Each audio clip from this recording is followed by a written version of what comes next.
दोस्तों, आप सभी ने यह अक्सर सुना ही होगा कि मनुष्य को उसके अच्छे बुरे कर्मों का फल भोगना ही पड़ता है। लेकिन आज की इस वीडियो में जानेंगे कि क्या माँ बाप के अच्छे और बुरे कर्मों का फल पुत्र को भोगना पड़ता है। तो नमस्ते दोस्तों, हमारे बोधि इनसाइट्स या चैनल में एक बार फिर से आप सभी का दिल से स्वागत है। तो दोस्तों, जैसे औलाद अच्छा या बुरा कर्म करती है तो उसे उनके माता पिता को भोगना पड़ता है, ठीक उसी प्रकार माता पिता के अच्छे और बुरे कर्मों का फल उनकी औलाद को मिलता है और उन्हें भोगना पड़ता है। तो दोस्तों, आज की वीडियो बहुत ही महत्वपूर्ण और ज्ञानवर्धक होने वाली है, तो कृपया वीडियो में अंत तक जरूर बने रहे। तो चलिए कहानी को शुरू करते हैं। एक समय की बात है, एक महान तपस्वी अपने आश्रम में रहता था। एक दिन उसकी पत्नी ने पूछा, स्वामी, क्या माता पिता के अच्छे और बुरे कर्मों का फल उनकी संतान को भोगना पड़ता है? तभी महात्मा ने कहा, हे देवी, माता पिता के अच्छे और बुरे कर्मों का फल उनकी संतान को अवश्य ही भोगना पड़ता है। आज मैं आपको एक प्राचीन कथा सुनाता हूँ, जिसे सुनने के बाद आपको पता चल जाएगा कि कैसे माता पिता के अच्छे और बुरे कर्मों का फल उनकी औलाद को मिलता है और उन्हें भोगना पड़ता है। फिर महात्मा ने कथा को सुनाना आरंभ करते हैं और कहते हैं, हे देवी, प्राचीन समय की बात है। एक गांव में एक गरीब आदमी रहता था। वह बहुत ही गरीब था, किसी तरह से मेहनत मजदूरी करके अपने घर का पालन पोषण करता था। उसे मजदूरी में दिन भर काम करने के बाद 50 मिलते थे, उसमें से वह रुपए रोजाना दान करता था और रुपए में अपने परिवार का पालन पोषण करता था। इस प्रकार कुछ समय बीतने के बाद उसके घर में एक लड़के का जन्म हुआ। उस गरीब आदमी के परिवार में अब कुल 3 सदस्य हो गए, दोनों पति पत्नी और एक लड़का। अब धीरे धीरे उनके पालन पोषण में उस आदमी को समस्या होने लगी, क्योंकि इधर दिन प्रतिदिन महंगाई बढ़ती जा रही थी। फिर महात्मा ने कहा, हे देवी, एक दिन की बात है, उस आदमी के लड़के ने अपने पिता से पूछा, पिताजी, आप रोजाना 50 कमाते हैं, जिसमें से आप रुपए रोज दान कर देते हैं, और रुपए में हम अपना गुजारा कैसे कर पाएंगे? उस आदमी को चुपचाप देखकर उसकी पत्नी ने कहा, बेटा, ऐसी कोई बात नहीं है, तुम्हारे पिताजी रोज 50 कमाते हैं और रुपए दान कर देते हैं, ये तुम्हारे लिए ही दान करते हैं, दूसरों के लिए नहीं। लेकिन वह लड़का इस बात को नहीं समझ पाया, क्योंकि वह लड़का बहुत ही छोटा सा था। महात्मा ने कहा, हे देवी, इसी तरह से कुछ समय बीतता गया और उस गरीब आदमी का लड़का धीरे धीरे बड़ा होने लगा और उस लड़के की उम्र 7 वर्ष की हो गई। इधर एक दिन वह आदमी काम करके शाम के समय वापस अपने घर लौट रहा था। तभी रास्ते में एक काला भैंसा आया और आकर उस गरीब आदमी को मारने लगा। उस भैंस के मारने की वजह से उस आदमी की वहीं पर मृत्यु हो गई। जब उस आदमी की पत्नी और उसके लड़के को पिता की मृत्यु की खबर मिली तो उनको बड़ा दुख हुआ। फिर एक दिन उस गरीब आदमी के लड़के ने अपनी माँ से पूछा कि माँ, हमारे पिताजी कहाँ चले गए हैं? उस गरीब आदमी की पत्नी ने कहा कि बेटा, तुम्हारे पिताजी हम सबको छोड़कर यमपुरी में यमराज के पास चले गए हैं। तब बेटे ने कहा, जब पिताजी थे तो रोजाना 50 कमाते थे और रुपए की बचत करते थे, हमारा पालन पोषण उसी 2 में करते और बाकी के 25 वह दान करते थे। अब हमारा पालन पोषण कैसे होगा, कैसे हमारा पेट भरेगा? फिर माँ ने अपने बेटे से कहा, बेटा, जिस घर में गरीबी होती है उसका कोई सहायक नहीं होता है, उससे सभी दूर भागने लगते हैं सिवाय भगवान के, क्योंकि वही गरीबों के सहायक होते हैं। फिर बेटे ने अपनी माँ से कहा कि माँ, ऐसा मत सोचो, मैं यमराज के पास जाऊंगा और अपने पिताजी को वापस लेकर आऊंगा। हमारी गरीबी देखकर यमराज को हमारे ऊपर अवश्य दया आ जाएगी और वह हमारे पिताजी को मेरे साथ अवश्य भेज देंगे। फिर महात्मा ने कहा, हे देवी, उस छोटे से बच्चे की बात पर उसकी माँ ने ध्यान नहीं दिया। फिर एक दिन की बात है, उस गरीब आदमी की पत्नी अपने लड़के को घर पर अकेला छोड़कर गांव में काम करने के लिए चली गई और उधर जो उसका लड़का था उसने मन में सोचा कि मैं यमराज के पास जाता हूं और अपने पिताजी को लेकर आता हूं। ऐसा सोचकर वह लड़का अपने पिताजी को लाने के लिए अपने घर से चल देता है। उस लड़के को चलते चलते काफी समय बीत गया। फिर उसे थकान का अनुभव हुआ और वह एक बहुत ही विशाल आम के पेड़ को देखकर उसकी छाया में जाकर के बैठ गया। तभी उस आम के पेड़ ने मनुष्य की आवाज में कहा कि बेटा, तुम कौन हो और कहाँ जा रहे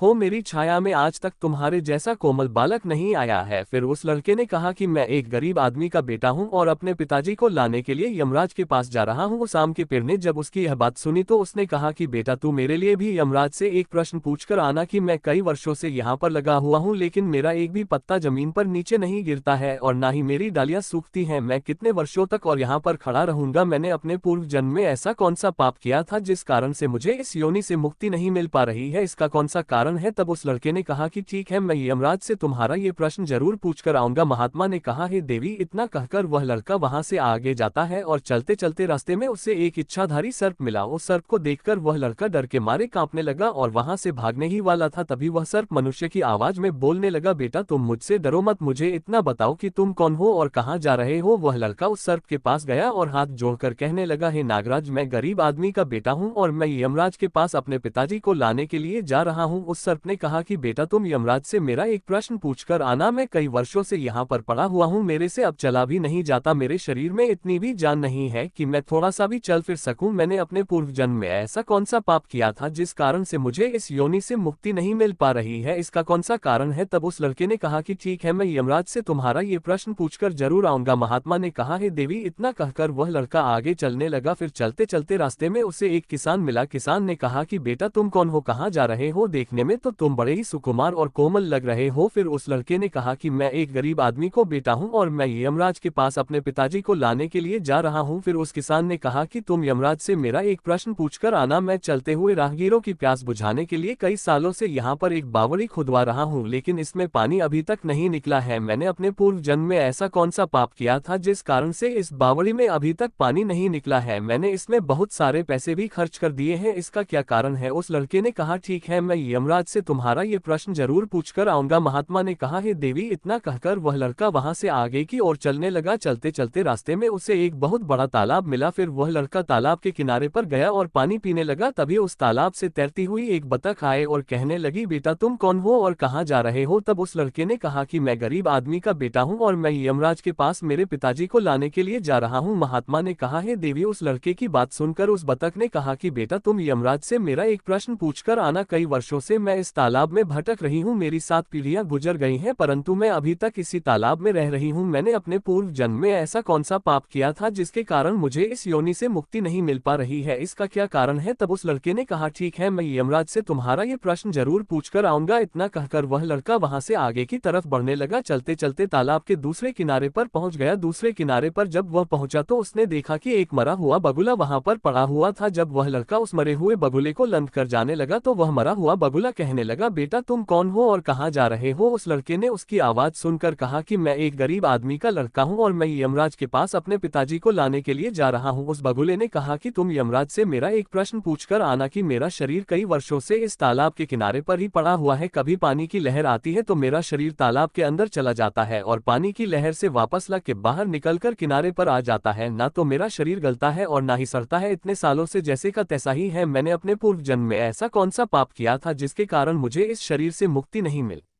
पा रही है और इसका क्या कारण है। उस लड़के ने कहा, ठीक है, मैं यमराज से तुम्हारा ये प्रश्न जरूर पूछकर आऊंगा। महात्मा ने कहा, हे देवी। इतना कहकर वह लड़का वहां से चलने लगा और वहां से चलते चलते यमपुरी में पहुंच गया और वहां पहुंचकर यमराज को प्रणाम किया और हाथ जोड़कर कहने लगा, हे यमराज, मेरे पिताजी कहाँ पर है। जब मेरे पिताजी घर पर थे तो वह रोजाना 50 रप कमाते थे, जिसमें से 25 रप तो दान कर देते थे और रूप में से हम लोगों का पालन पोषण करते थे, लेकिन अब मेरे पिताजी घर पर नहीं है तो मैं और मेरी माँ भूखे मर रहे हैं, आप उन्हें जल्दी से मेरे साथ हमारे घर पर भेज दीजिए। महात्मा ने कहा, हे देवी। फिर यमराज ने उस लड़के की बात सुनकर कहा, ठीक है, मैं तुम्हारे पिताजी को घर पर भेज दूंगा, पहले तुम यहाँ पर बैठो। यमराज ने उस लड़के को अपने पास में बिठाया और उसको भोजन कराया। भोजन कराने के बाद पूछा कि तुम्हें और क्या चाहिए। फिर उस लड़के को रास्ते में जो जो मिले थे उनके प्रश्न यमराज से पूछे। यमराज ने उन सभी के प्रश्नों का उत्तर दिया और कहा कि बेटा तुम जाते समय उन सबको उनके उत्तर बताते जाओ। फिर यमराज ने कहा कि बेटा तुम अपने घर पर जाओ, तुम्हारी माँ तुम्हारा इंतजार कर रही है, तुम्हारे पिताजी तुम्हारे घर पर पहुंच जाएंगे। फिर वह लड़का यमराज को प्रणाम करके वहां से वापस अपने घर के लिए चलने लगा। चलते चलते रास्ते में सबसे पहले उसे वही मरा हुआ बगुला मिला जो तालाब के किनारे पर पड़ा हुआ था। उस लड़के को देखकर वह मरा हुआ बगुला कहने लगा, बेटा क्या तुमने यमराज से मेरा प्रश्न पूछा था। तब उस लड़के ने कहा, हाँ, मैंने यमराज से तुम्हारा प्रश्न पूछा था। यमराज ने कहा कि तुम पहले बहुत बड़े विद्वान थे, परंतु तुमने किसी को भी अपना ज्ञान नहीं बताया, अब मर गए हो, वह ज्ञान तुम्हारे अंदर ही अंदर खोल रहा है, जब तक तुम अपना ज्ञान किसी को नहीं बताओगे तब तक तुम्हारी आत्मा को शांति नहीं मिलेगी। महात्मा ने कहा, हे देवी। फिर उस मरे हुए बगुले ने कहा कि बेटा अब ऐसी हालत में मेरे पास ज्ञान लेने के लिए कौन आएगा, तुम मेरा ज्ञान ले लो। फिर उसने उस लड़के को जितना भी उसके पास ज्ञान था वह सारा ज्ञान उस लड़के को दे दिया और ज्ञान देने के बाद तुरंत ही उसकी आत्मा को मोक्ष की प्राप्ति हो गई। फिर वह लड़का आगे चल पड़ा। चलते चलते उसे वही बतख मिली। बतख ने कहा कि बेटा क्या तुमने यमराज से मेरा प्रश्न पूछा था। उस लड़के ने कहा कि हाँ यमराज से मैंने तुम्हारा प्रश्न पूछा था। उन्होंने कहा कि तुम्हारे अंदर अमृत है, जब तक तुम इस अमृत को किसी को नहीं नहीं दोगी तब तक तुम ऐसे ही व्याकुल रहोगी। बतख ने कहा कि बेटा अब कौन मिलेगा मुझे, तुम ही मेरा अमृत ले लो। फिर बतख ने अपना अमृत उस लड़के को दे दिया और अमृत देते ही उस बतख की आत्मा को मोक्ष की प्राप्ति हो गई। इसी तरह से वह लड़का वहां से आगे बढ़ने लगा। फिर चलते चलते रास्ते में उसे वही किसान मिला जो राहगीरों के लिए बावड़ी खुदवा रहा था। उस किसान ने जैसे ही उस लड़के को देखा तो बड़े प्रेम से हाथ जोड़ करके कहने लगा कि बेटा क्या तुमने यमराज से मेरा प्रश्न पूछा था? उस लड़के ने कहा हाँ पूछा था। यमराज ने कहा कि आपके घर में एक जवान कन्या कुंवारी बैठी हुई है, जब तक आप उस लड़की का विवाह नहीं करोगे और कन्यादान नहीं करोगे तब तक बावड़ी में पानी नहीं निकलेगा। पहले जो तुम्हारा कर्म है उसे पूरा करो, जो ईश्वर ने तुमको दायित्व सौंपा है उस पर ध्यान दो। पहले आप कन्यादान करो, उसके बाद इस बावड़ी को खुदवा। फिर उस किसान ने कहा कि मैं अपनी लड़की के लिए लड़का कहाँ ढूंढने के लिए जाऊंगा? तुम मुझे बहुत ही सीधे साधे स्वभाव के दिख रहे हो और सुंदर भी हो और देखने में बहुत ही अच्छे लग रहे हो, इसलिए बेटा तुम ही मेरी लड़की से विवाह कर लो। महात्मा ने कहा हे देवी। फिर उस किसान ने अपनी लड़की का विवाह उस लड़के के साथ कर दिया। फिर किसान ने अपनी लड़की को बहुत सारा धन देकर विदा कर दिया। फिर वह लड़का आगे चला। चलते चलते रास्ते में उसको वही इच्छाधारी सर्प मिला। उस सर्प ने कहा कि बेटा क्या तुमने यमराज से मेरा प्रश्न पूछा था? तब उस लड़के ने कहा कि हाँ पूछा था। यमराज ने कहा कि तुम्हारे पास जो नागमणि है तुम उस नागमणि को धरती पर नहीं उगलते हो और ना कभी किसी को दान दिया है। जब तक तुम इस नागमणि का दान नहीं करोगे तब तक तुम्हारा शरीर ऐसे ही बना रहेगा। फिर उस सर्प ने कहा कि बेटा मैं ये नागमणि अब किसको दूं? इस नागमणि को तुम ही ले लो। फिर उस सर्प ने अपनी नागमणि को उस लड़के को दे दिया। नागमणि को देते ही उस सर्प की